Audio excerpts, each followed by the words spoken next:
Good morning, folks. We've got all sorts of news here today. Sun playing with fire on the northeastern limb, a preposterously undamaging massive earthquake, update on a key climate team, a new cosmology topic, and a deeper look at suspiciousobservers.org.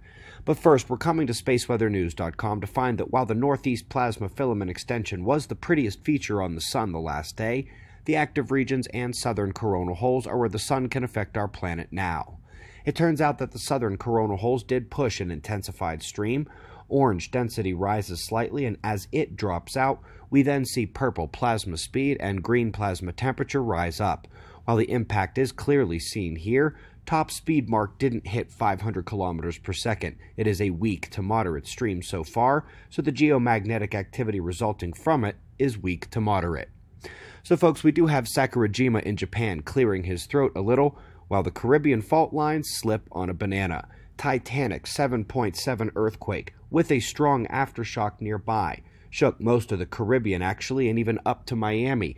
But there are no reports of death or serious damage. It may be the largest earthquake ever, this close to the surface, to leave no major impact.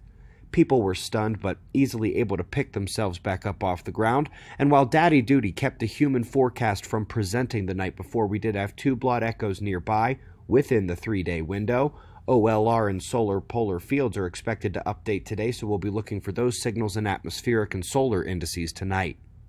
Moving on to an excellent blog article from a weather expert showing how the currently abysmal U.S. forecasting models might be able to take advantage of an opportunity to improve. There is a reason why so many U.S. studies do not use U.S. models. They are just bad. Excellent article is linked below, and in that climate and weather realm. Who here doesn't remember the mutiny that started it all? The team from Princeton who shook up the climate story in late 2017, spurning a surge of such proclamations from scientists across the world. But what have they themselves been up to? Well, just last month they got a paper into Climate Dynamics. It's a lot of confirmation of their previous claims and a bit of forward-looking projection.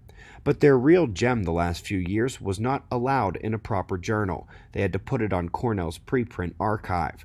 I wonder if the trouble with that one was that it not only blamed the sun-cloud interaction for the uncertainties, but tied them to both the global warming pause and decadal cycles in weather, which are driven by the sunspot cycle. They learned fast that just because you profess at Princeton doesn't mean you get to slash the global elite's propaganda machine, and so they quietly and covertly continue their mutiny in non-obvious critiques and tweaks of the current paradigm.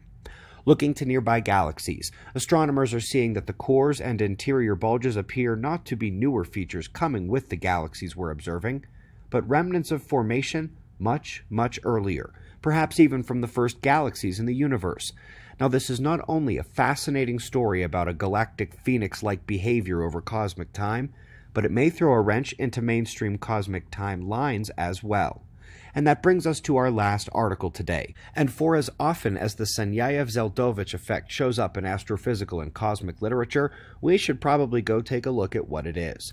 What it is they're focused on the stripping away of everything except the cosmic microwave background from a look at the heavens, and they're looking for the cooler returns.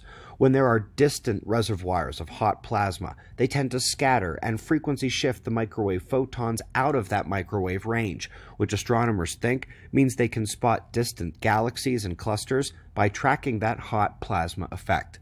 Now, the core issue here is their correction for the second most important player in the correct cosmology, dust, and how it's missing that error adjustment causes you to underestimate the number one most important player, plasma, by up to 26% when using the Sanyayev-Zeldovich effect to try to guess how much material's out there. That is not exactly a tiny amount to be missing, and since that material is found within those plasma clusters affecting the microwaves, then we know it's more of the missing matter inside the systems they seek to describe, rather than spread out, diffuse, sparse, and random. Website member or not, I did not cue the members protection for last night's Deeper Look episode, so anyone can come on over and click on episode 8 here on the year. It is simple, but it's almost 100% ignored as a practice, and this is one of the easiest ways I could ever think of to break new ground in the solar climate forcing realm, and I hope you agree. We greatly appreciate your support. We've got wind map forecasts and shots of our star to close, and of course, we'll do this all again tomorrow, right here, but right now it's 4:20 a.m. in the new Valley of the Sun. Eyes open, no fear. Be safe, everyone.